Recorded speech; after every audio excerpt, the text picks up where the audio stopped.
We're going to talk a little soccer here to get hour number 2 started. We have one of the assistant coaches for Coach Colin Carmichael, Coach Karen Hancock, joining us now, and she was saw her out at the Neal Patterson Stadium, kind of organizing things and playing host to the WPSL this weekend. And first of all, Coach, I appreciate you taking out a few minutes and joining us.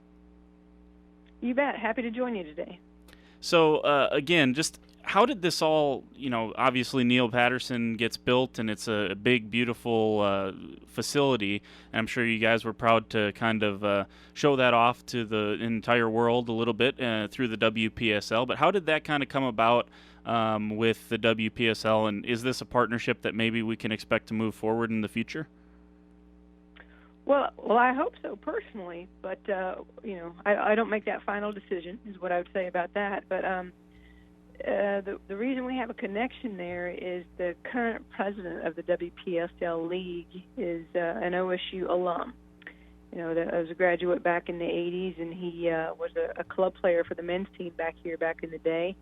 And he still lives in state, runs a very successful business down in Oklahoma City outside of the WPSL. And he was just, once we got this built, and as an alum and a friend of the program, we just have contact with him, and he said, hey, how about this? Would this be a good idea if we had this league have their Final Four there, basically? And we talked more about it, and we decided it was a good thing to try to have at our stadium. So obviously, we all know, and we're eagerly awaiting the second reopening of Neal Patterson Stadium, and hoping that everything kind of gets itself finished out, because we obviously played some games last year, but maybe not all the amenities quite up to date yet. I was up in the press box for a little bit. Obviously it's beautiful up there, spacious, and really nice for the media and all the game day ops and all that good stuff. But just how exciting was that to get to kind of show it off to some of these teams? Pensacola FC, Seattle had a team in, just all over the place, and got to come here to Stillwater, USA. Yeah, that's just it you've touched on right there. We had 4 teams in. One was from Seattle, one was from Utah, one was from Pensacola, and one was from Detroit. But don't let that mislead you that these players were all from those locales, because the Seattle team had 3 current OU players on it. When we know some of those kids are from the Oklahoma, Texas area. The Detroit team had 5 Florida State players on it, and Florida State, people may or may not know, won the national championship in Division I women's soccer last fall. And, one of those players that does on that team is either from Japan or China. I'm not sure if she's an international student. So the point being is those teams are from different states. The players on those teams aren't necessarily from those immediate vicinities of those towns or those cities or even the states. So we really did have a mix of people from all over the country in on the weekend that got to see our facility and got to play in those championship games. And it was a lot of fun for us that love soccer, and it was a high level of women's soccer, and it was a lot of fun to get to watch and host that here. You talk about players from all over going and playing at these different clubs. I know, I think, is it J.C. Jones that plays in OKC maybe? She does. And then Anna Beffer was the first player for Fortuna Tulsa. I do remember that. How far out are there other players that are in the WPSL, and how far widespread is that for Oklahoma State? What's the footprint for your squad? Well, that league is developed and primarily operates with college players in it, and it runs. It's a very short season. They start play at the end of May and end at the end of June. Most teams play between 8 and 12 games in the regular season, and then anybody pretty much playing beyond June 30th is in playoffs. There's 119 teams over 22 states. It's the biggest soccer league that I'm aware of that operates in the U.S., and it just allows, it's an avenue for college players to play because it fits in that window where they can play during the summer. But it also allows players like you just mentioned, Anna Beffer, who finished here 2 years ago, some very good college players who have maybe finished up their eligible and aren't quite at the level where they can maybe go to the NWSL here in the States. They can either go overseas and play, or they can play in this league that runs short in the season in the summer. And this WPSL league has those kind of players, has college-age players, has players who have finished up college in the last few years. And it actually has there's some players on the roster this past weekend that they are still sophomores, juniors, seniors. If they're good enough, they can be sophomores, juniors, seniors in high school and play in this league. There's really no age restriction. You just see that these players in this league are ranging from late high school to people usually in their late 20s, sometimes early 30s. So obviously a big group of players. Is Anna still, is she across the pond playing still professionally, or is she back in the States? No, she's back. She actually was playing for Fortuna Tulsa just a couple weeks ago. You know, they got knocked out by Utah. If Utah had lost to Fortuna Tulsa would have been at this Final Four this past weekend. That's how good their team was this year and how close they were to making it. And Anna came back from France, and she's playing for them. Played for them this summer, and Anna just started a real job, we'll say, at the Bank of Oklahoma in Tulsa. And so she'll be around the state of Oklahoma from here on out, so you may see her playing more for Fortuna Tulsa next year. Very exciting stuff. Want to just a little bit merge into obviously the excitement around here, 2.5 weeks or 3 weeks until you guys kick it off, and obviously exciting to kind of, as I said, reopen Neal Patterson Stadium, and just an incredible facility. What's the excitement level like right now? I know I think Wade said final vacation's kind of getting out of the way for Coach Carmichael and maybe doing a little recruiting as well, but just what's the buzz level like for your team and all the work that you're going to put in over the next couple of weeks, finally see it on the field? Yeah, our players report August 5th. Official report date. Actually, we'll have a few in town before that. Fan Appreciation Day with football is August 3rd. A lot of times we piggyback onto that, and we're there as well. We'll have between 17 and 22 of our 28 players there for that event. But you're right. The next 10 days or so, it's their last little bits to be home, see their families before they get into the meat of preseason and then the season where they just really don't get to go home. So right now all the players are scattered a little bit about, but be here before you know it, August 5th, and then we play our first exhibition game on August 16th.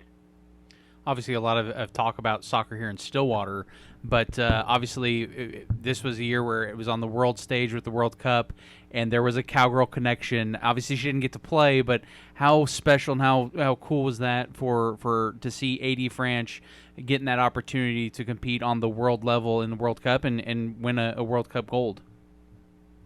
Oh, it was amazing, just amazing. It's just, you can't overestimate or overstate how special it is to be in that group of 23.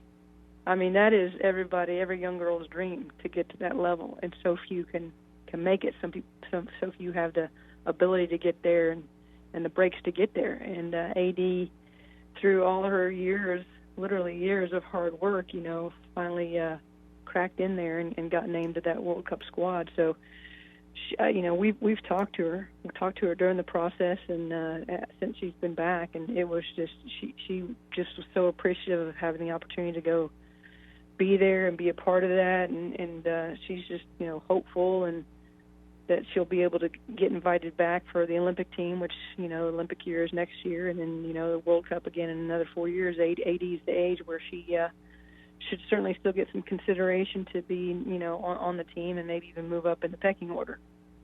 Well, and obviously, for the World Cup and Olympics, obviously as well, there's a lot of national pride for people. But for when you have an actual athlete, former athlete, that's competing, how much pride does it even bring more for you and for Colin and the staff when you see someone that you coached personally go on and achieve the greatest level of the sport?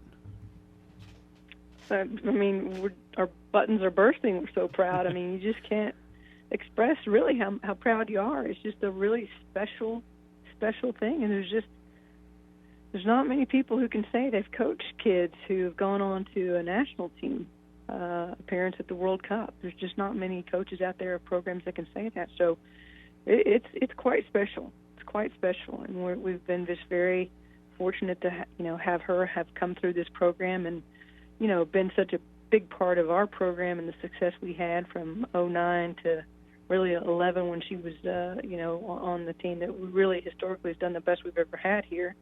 And it was just, you knew there was great things in store for her if she stayed healthy and wanted to pursue it, and she had the heart and the desire to do that. And you're seeing what's happened as a result. She just keeps ascending to higher and higher levels in the sport, and yeah, you can't feel anything but pride about that.